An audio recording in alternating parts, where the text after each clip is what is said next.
السلام علیکم ناظرین، میں ہوں عمران علی اور آپ دیکھ رہے ہیں ہمارا یوٹیوب چینل ہسٹری مینٹور۔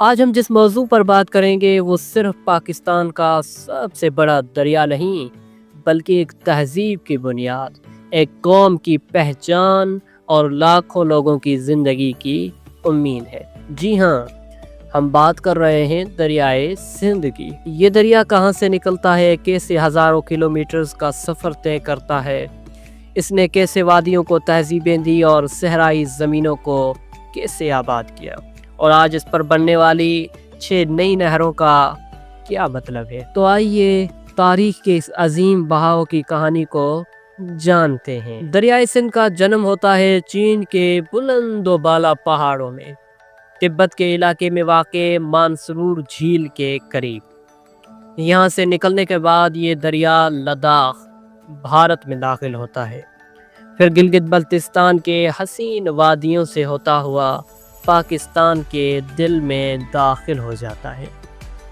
پھر یہ دریا خیبر پختونخوا، پنجاب اور سندھ کے میدانوں سے ہوتا ہوا بالآخر بحیرہ عرب میں جا کر ختم ہوتا ہے۔ 3180 کلومیٹر طویل یہ دریا پاکستان کے لیے نہ صرف ایک قدرتی تحفہ ہے بلکہ ایک زندہ خون کی ندی ہے جو زمین کو سیراب کرتی ہے اور زندگی کو جنم دیتی ہے۔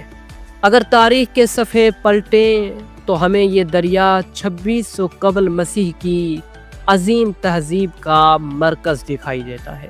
وادی سندھ کی تہذیب، موہنجو دڑو، ہڑاپا، دلوار اور چھاندڑو، یہ سب شہر اسی دریا کے دامن میں بسے تھے۔ یہاں کے لوگ ترقی یافتہ تھے، سڑکوں کا نظام تھا، پانی کی نکاسی کا انتظام تھا اور تجارت کی راہیں تھیں۔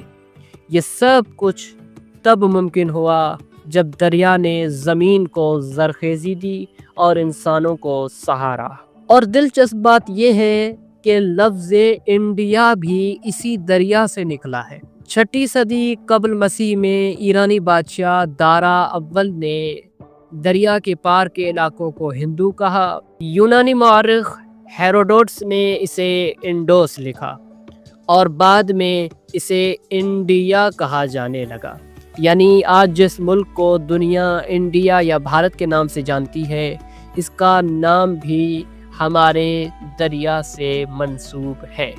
آج پاکستان کی 65% زراعت اسی دریا سے جڑی ہوئی ہے۔ پنجاب کے کھیت، سندھ کے باغات، کپاس، گندم، چاول، یہ سب دریائے سندھ کی مرہون منت ہے۔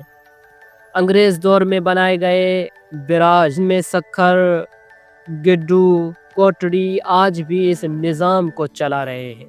تربیلا ڈیم ہو یا چشمہ بہراج، یہ سب اسی بہاؤ کے محتاج ہیں۔ اگر دریائے سندھ نہ ہو تو لاکھوں ایکڑ زمین بنجر ہو جائے، کسان بے روزگار ہو جائیں اور ہماری معیشت یعنی اکانومی کا پہیہ رک جائے۔ سندھ کا لفظ خود سندھو سے نکلا ہے، یعنی بہنے والا۔ یہ دریا صرف زمین کو نہیں، شناخت کو بھی سیراب کرتا ہے۔ سندھ کے شہر سکھر، دادو، لاڑکانہ، حیدرآباد، ٹھٹھا سب اسی دریا کے کنارے پر پھلے پھولے ہیں۔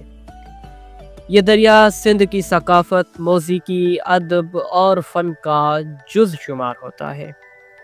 دریائے سندھ پر ایک خطرہ آج بھی منڈلا رہا ہے اور وہ ہے 6 نئی نہریں نکالنے کا منصوبہ۔ یہ منصوبہ اگر عملی شکل اختیار کر گیا تو کیا ہوگا؟ تو وہ زمینیں جو آج دریائے سندھ کے پانی سے سانس لیتی ہیں بنجر ہو جائیں گی۔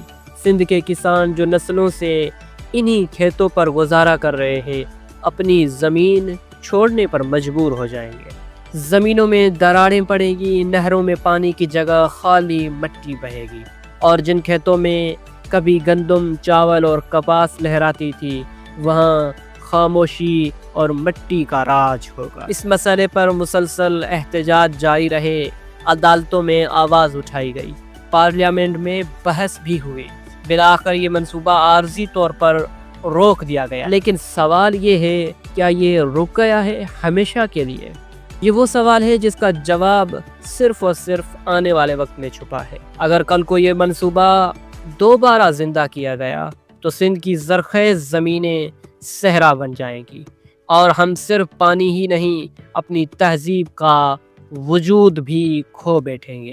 اس لیے یہ صرف ایک تکنیکی یا انجینئرنگ کا منصوبہ نہیں، بلکہ یہ قوموں کے درمیان اعتماد، وسائل کی منصفانہ تقسیم اور وفاق کی بقا کا مسئلہ ہے۔ دوستو، اگر ہماری یہ معلوماتی ویڈیو آپ کو پسند آئی ہو تو براہ کرم ہمارے یوٹیوب چینل ہسٹری مینٹور کو سبسکرائب کرنا نہ بھولیے گا، اور لائک کیجئے گا، اور اپنے دوستوں میں بھی یہ معلومات شیئر کیجئے گا۔ والسلام علیکم ورحمۃ اللہ وبرکاتہ۔